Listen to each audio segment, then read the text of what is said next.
It's Christmas Eve.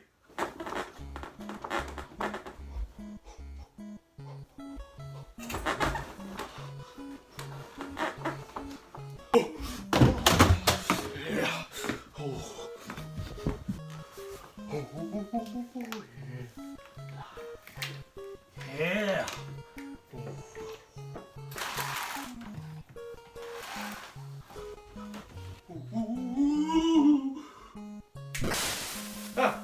There we go.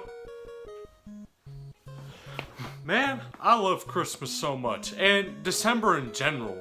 Like, all month, everyone's just jolly, happy, everyone's having a good time. Whenever it's December, there's no such thing as being sad for me. Everything feels better in December. I love all the lovely lights, decorations, movies, songs. It's just amazing. Seriously, what is there not to love about this month and holiday? Maybe on New Year's Eve of 2019, when I was gonna switch to 2020, the worst year of all time. Well, as my Christmas to you all, we're gonna be reviewing a game, so I have to get right into it. But have you guys ever thought about why a fat man in Coca-Cola colors breaks in your house to just leave your present and eat cookies? I mean, it kinda reminds me of this prank that the old man and Jester did to an old lady who was crossing the street. Let's just say, it was their last Christmas ever. Okay, now, this ripping thing is really starting to get on my nerves. Like, she offered us cookies anyway. And I don't even know why the old man was with us in the first place. Maybe for the cookies too, like me. But I ate them all, so in his face! Anyways, that grandma shouldn't have handed us those cookies. It was her own fault. Okay, Jester, don't tense up too much. Plus, I'm trying to find out what game I should review. Wait, what? I have no Christmas games.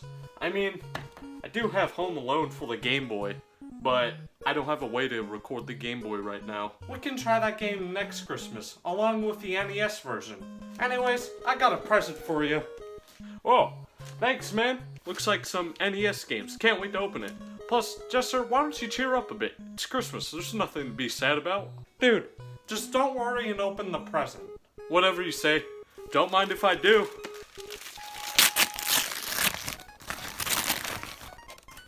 Awesome, we got RC Pro-Am, Excite Bike, Rad Racer. Wait, Rad Racer? I've been looking for this. Where did you get it from? Well, I thought it would be cool to give it to you as a present, like you lost it and then got it back. Because I know how it's like to lose something. What do you mean? And what did you lose? You see, when I was younger, well, I don't know how young I was, but I know I was a little kid. I love the best ice cream ever. I've never had an ice cream so good in my life.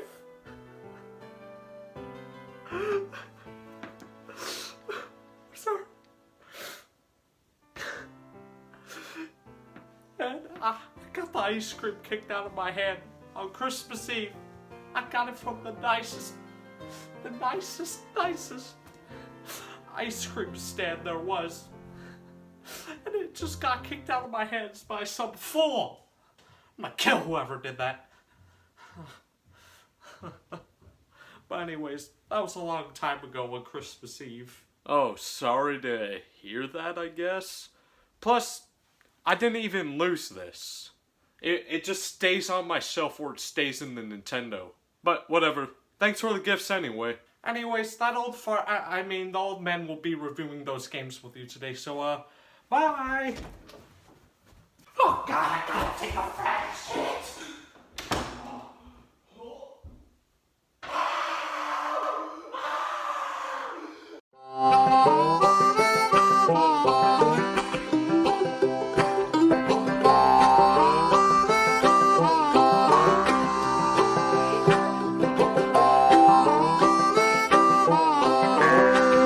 Hey Chris! Oh look, it's Santa! Oh wait, it's just the old man. Hey old man. Man, I always knew I'd be reviewing a game with you sooner or later.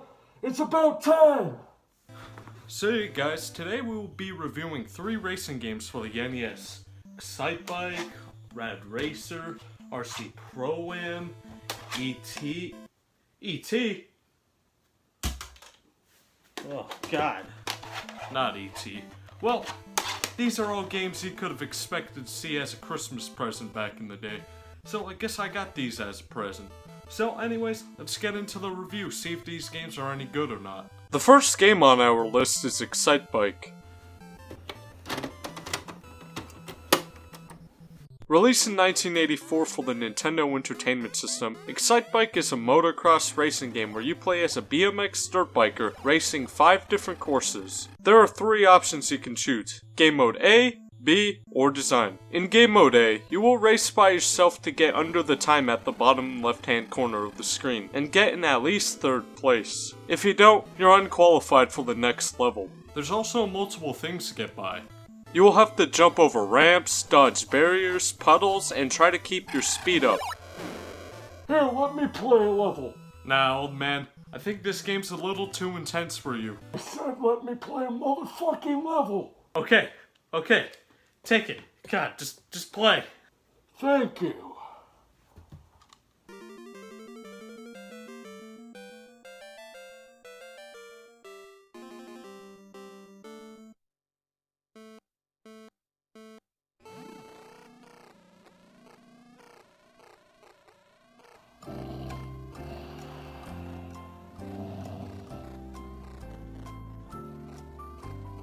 Hurry up, old man, you're going too slow. It's gonna be New Year's Day by the time you're done.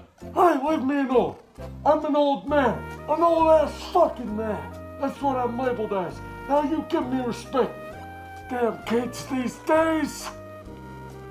When you hold down B, your bike will enter turbo speed. Holding it down for too long will make your bike overheat, so you'll have to wait for it to cool down after that. So you better cool down before it overheats. It's better to go slower than being paused for multiple seconds. When jumping over ramps, you'll want to hold down the left arrow back on your D-pad to get a good jump over the ramp. If you hold it down for too long, you'll have a nice crash landing. And to get back to your bike, you'll have to spam the A button to get back to it faster. And when ramps are super close together, they just slow you down.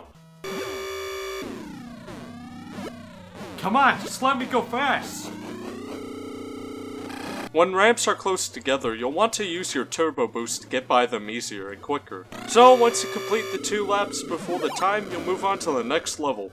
Now, let's add some madness to our game by entering Game Mode B. Game Mode B is basically Game Mode A, but you're competing against other racers now. This adds some extra challenge to your game. The other racers can make you crash if you run into them from behind. Come on, get up! Hold on. This old man has an idea. We're gonna make these racers' asses crash right into our butts. Hell yeah! Heck yeah, right on, old man. Also, where did all the other racers come from? I thought there were just 3 others at the start.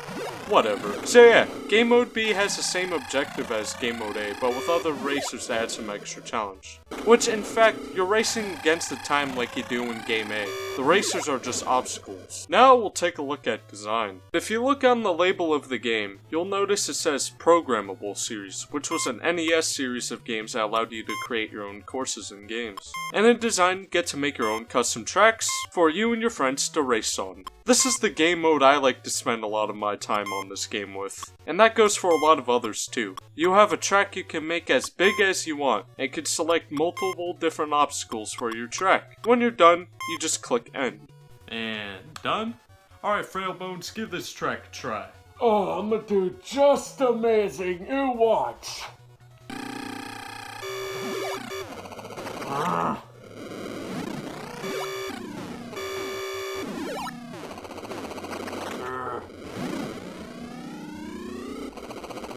Oh, come the fuck on!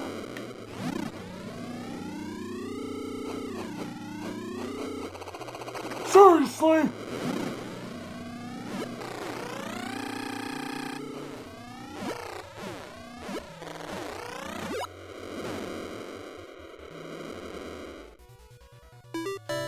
Oh yeah, beat that! 43 seconds, beat that! But now, it's my turn to make a level.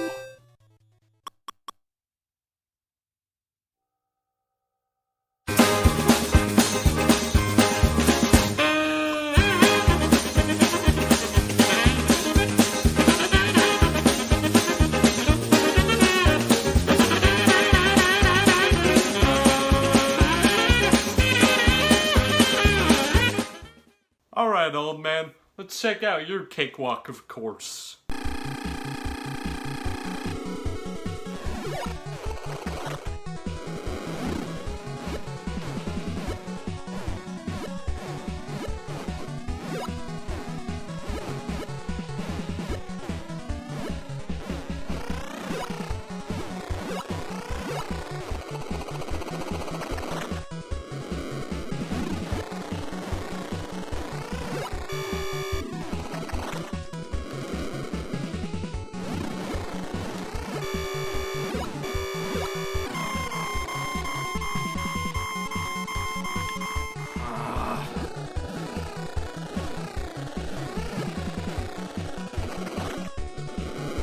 Dude, how do you expect me to beat this course in a timely manner? Just be good at the game, it's that easy.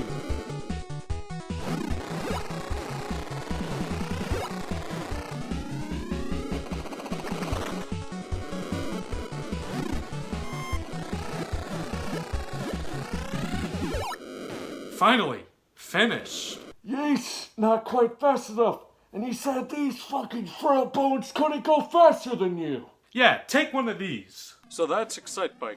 It's a really cool fun game with awesome physics. I just love seeing pile-ups and crashes in this game.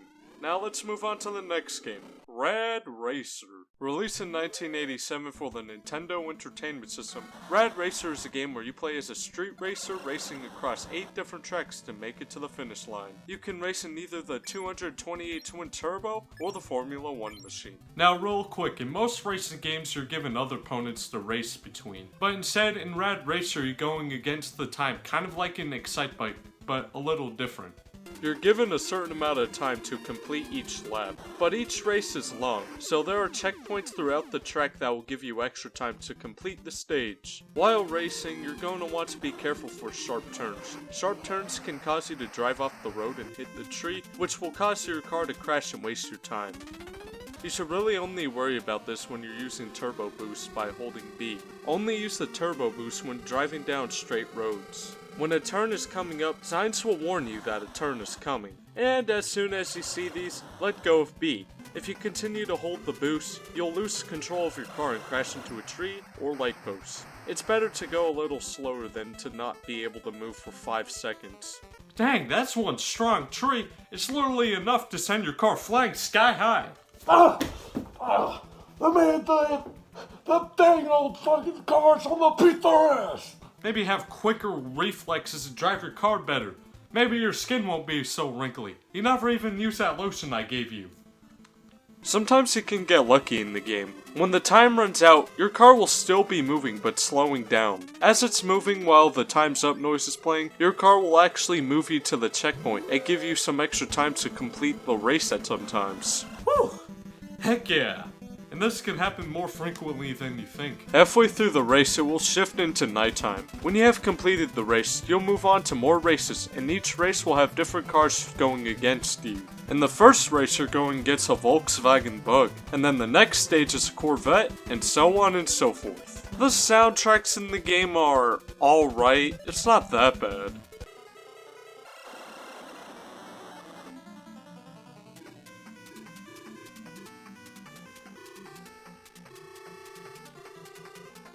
And the video game actually came packaged with 3D glasses to make the game jump out to you.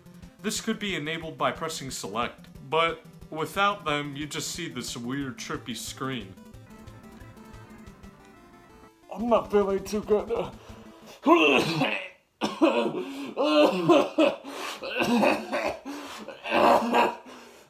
God.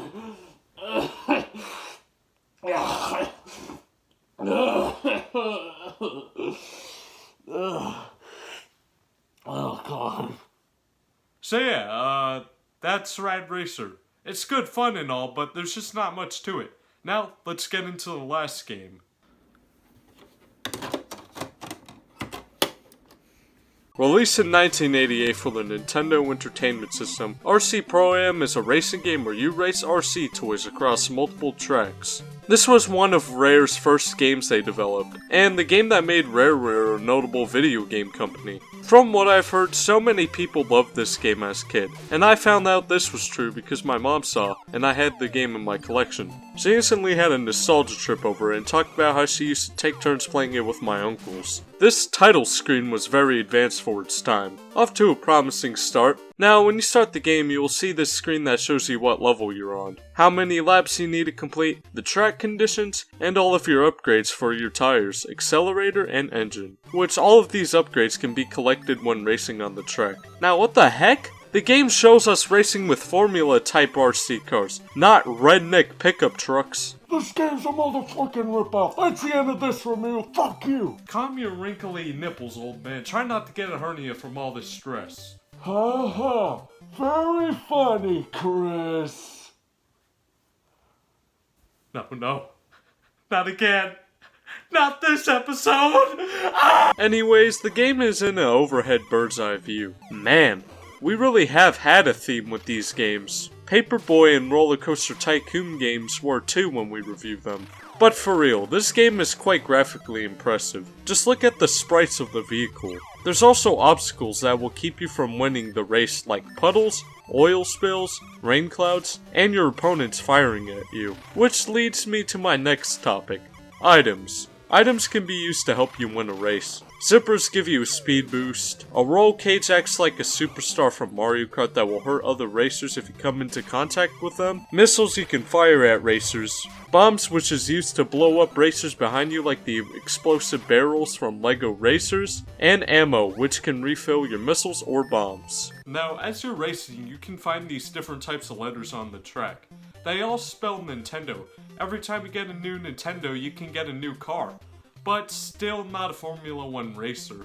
After every lap you've completed, you will be brought to a trophy room with all your trophies from the races. I'm not that good at this game, as you can see, mainly third place trophies. I think the reason I'm not so good is because of the controls. The vehicles just move like RC fast, but always crashing. I guess it's a good thing since it's a game about racing remote-controlled cars, but it's just too difficult to control. Maybe I'm just not used to it. but whatever. There's a line between whether to bring real-life physics into the game or to leave them out. Whenever you are in 4th place, the word out will be over your vehicle, and if you finish the race like that, you lose and will be brought to a game over screen. But luckily, Rare is known for giving 3 continues. So, that's RC Pro-Am. It's a fun game indeed, really fun to blow the heck out of the other racers. And wait till RC Pro-Am 2. You can blow up your friends now because there's now multiplayer co-op in that game. So, there we have it. That's the review for Excitebike, Rad Racer, and RC Pro-Am. Now let's get into the scoring. For those of you who are new to the series, here's the score system. Games that have no story will be scored as following. The graphics are scored 0 to 10, music and audio 0 to 20, replay value 0 to 25, gameplay 0 to 30, and controls 0 to 35. This all adds up to 120 points total. We will start off with Excitebike. I give the graphics and visual appearance of Excitebike a 9 out of 10. This game is nice and vibrant with its colors, and for a super early NES game, the graphics are super advanced. I give the music and audio of Excitebike a 14 out of 20. The sound effects are pretty good, but I think it would have been nice to have a little beat into the game. I give the replay value of Excitebike a 20 out of 25. Whether it's trying to beat your time from last time's race or designing a course for you and your friends to play, it has some pretty good replay value. I like to pick up the controller sometimes and just play some Excitebike for 15 or more minutes and chill. I give the gameplay and features of Excitebike a 23 out of 30. I love the fact you can design your own course in the game. This is the part where many people spend their time playing the game. But besides that, there's not really much more to the game. It's a simple game which, don't get me wrong, is all fine, but there's only 5 levels to race on. This could have been hardware limitations or they just scrapped that. I give the controls of Excitebike a 35 out of 35. The controls feel very smooth. Dodging all the dirt puddles can be a real satisfying feeling, as well as landing a jump over a hill. So with everything all added up, we get a total score of 101 out of 120, giving us an 84% and the letter grade of a B. Next up is Rad Racer. I give the graphics and visual appearance of Rad Racer an 8 out of 10. The graphics are pretty good in this game. It's just a little choppy, but hey, that's what the NES does. I give the music and audio of Rad Racer a 12 out of 20. The music is okay. I think you'd be better off playing music on your phone instead. I give the replay value of Rad Racer a 10 out of 25. I don't really see much to replay about the game. You just race against the time on a road with nothing interesting going on. Sometimes I just pick up the controller to give it a play, but I get bored very quickly. I give the gameplay and features of Rad Racer a 22 out of 30. Like I said in the replay value, not much is happening. I do like there's a 3D option though. Sadly, I don't know if it's any good or not because I don't have the 3D glasses. I give the controls of Rad Racer a 35 out of 35. The game actually controls really well. It has the perfect logic in the game for having to slow down when turns are coming.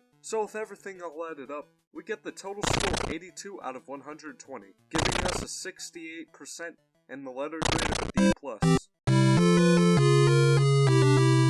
And the last one on our list is RC Pro-Am. I give the graphics and visual appearance of RC Pro-Am a 9 out of 10. The graphics are quite impressive with its car sprites. Rareware really did make some visually pleasing games. I give the music and audio of RC Pro-Am a 14 out of 20. Like Excitebike, this game seems to lack in game music. However, you do hear it on the title screen and trophy room, and they're pretty good. That drifting noise really makes me want to pull out my hair sometimes though. I give the replay value of RC Pro-Am a 19 out of 25. The replay value is pretty good. I like to pick up the controller and see if I can make it farther than I did last time I played it, and see if I could get more first place trophies or second place trophies, because I mainly get third place trophies. I give the gameplay and features of RC Pro-Am a 25 out of 30. I like all the items you can use in the game to help you win. It makes the game interesting and more enjoyable. There's also 32 tracks to race on, but they're pretty small. But it's not that bad. I give the controls for RC Pro-Am a 23 out of 35. The controls are very slippery. It's hard to get used to, but even after playing a while, I'm still not that used to it. Though I get what they went for. They went for the feel of driving an RC car. So with everything all added up, we get the total score of 90 out of 120, giving us a 75% and the letter grade of a C+. So yeah, that sums up the review for all three of these games. They're all really good fun, but they seem to be always lacking something. Usually it's the music, and sometimes it can just be how much there is just in the game. Rad Racer was the one that scored the poorest on this episode, but the others were pretty good. Rad Racer isn't that bad, it's just a little flawed. I only pick up to play that game, and whenever I play it's usually like 10 minutes or so. So yeah, that will conclude this episode of the Retro Gaming Critic. I hope you all have a very Merry Christmas, enjoy time with your family and friends, I know that's what I'm gonna do, and yeah, so have a great Christmas everyone, and a Happy New Year. Now, I'm gonna go watch Home Alone 2.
taking that because I already took the gun, so it's gonna be nothing to him.